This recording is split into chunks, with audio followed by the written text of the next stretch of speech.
My name is Dr. Blake Shusterman, and I'm a real doctor with a real passion for cooking. Join me as I share recipes that are healthy, easy to make, and most important, delicious. Let's get cooking. I am so excited today because we have a very special guest. We have Latrice Folkes, and she's going to cook one of her fabulous recipes today. So thanks, Latrice, for joining us. Oh, thank you for having me.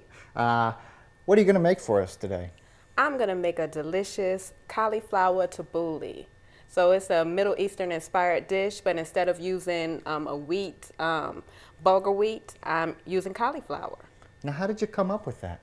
Well, I have a lot of customers, and I'm not myself, I'm gluten intolerant, but gluten intolerance is so big right now, and it may not be the best for everyone. So I just looked for something that was like a substitute. So basically it was the color, because you can do this with parsley, you could do this with quinoa, okay. But especially for what we're doing today, I thought that cauliflower would be the perfect vegetable. So basically this recipe, we're using the cauliflower. We also have parsley, and the parsley is great, delicious, high in vitamin A and nutrients.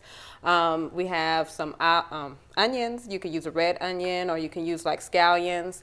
We're using red pepper in the place of tomatoes today. The red pepper, it actually lets the dish stay a little bit longer. It gives a very good pop of flavor. We have some black olives. We're using some extra virgin olive oil, some organic lemon juice, apple cider vinegar, and some granulated garlic for flavor, and a little bit of sea salt, Celtic sea salt. And in this big bowl, you have this cauliflower that's been chopped up very finely? Yes, you can cheat, use a food processor and just pulse it in the food processor so that it's not processed too much, that it turns into the mashed potatoes. Because if you process it a little bit longer and make it creamy and add a little bit of water or olive oil, that makes the mashed potatoes. Okay. But right here, you're just gonna, pulse it so that it has like a rice-like bulgur wheat consistency. And so you can do this, which will take a long time if you did it by knife, but you don't have to have any equipment. Okay. But that makes it easy. So you can actually let this dish sit for about 30 minutes. I mean, the longer that it sits, the more flavor that comes out, but it's delicious right after you make it. So we started off with our cauliflower. We're going to add a little bit of the parsley. That's one head of cauliflower, and this is actually 2 bunches of parsley that has been cut up. This is some diced onions. That is 1/4 of a cup of diced onions, 1/2 of a cup of red pepper, and 1/2 of a cup of black sliced olives.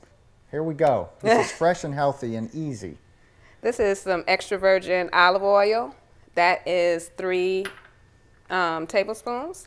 This is 1/4 of a cup of organic lemon juice. Good way to get flavor without salt, lemon juice. Yes.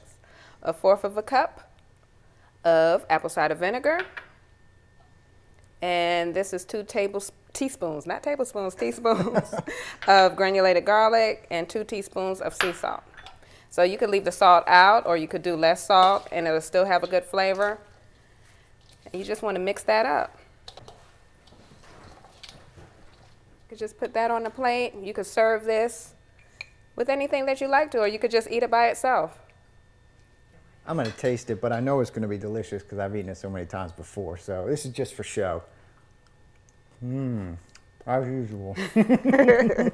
That's delicious, Latrice. Thank you. Well, thank you so much, Latrice, for making this recipe for us today. This is just one of my favorites. Thank you so much for joining us again today. We have more recipes on our website, carolinanephrology.com/cooking. Thank you for watching the Cooking Doc. Healthy cooking made simple and delicious.